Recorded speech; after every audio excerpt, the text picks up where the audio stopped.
называется? Ну, это называется мечевая, но главное свойство кинжала это уколоть.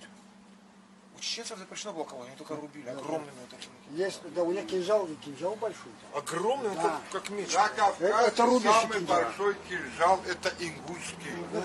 Да? Вот один боевой клинок до метра доходит. Ингушские мастера делали.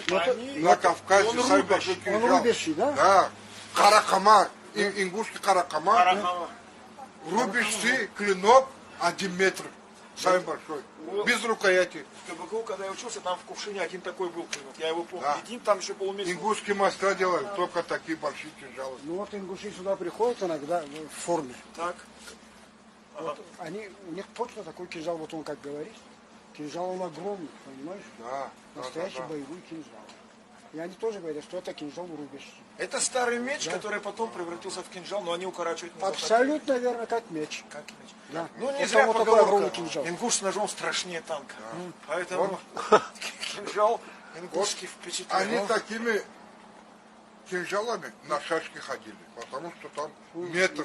Ну, Рубящий кинжал, вот да. клинок метр. И широкие были они, вот широкие. Широкий. Но у да. него мечевая заточка. Вот так с двух сторон. Абсолютно верно, как меч. Как меч. Он Да, кстати, кинжал огромный. Есть и хорошие рукоятка печати на... настоящие. Есть на настоящий полную печать. руку. Ахмат, положи, чтобы потом это ничего не пропало. Там есть и сувенирные, и боевые, там непонятно что.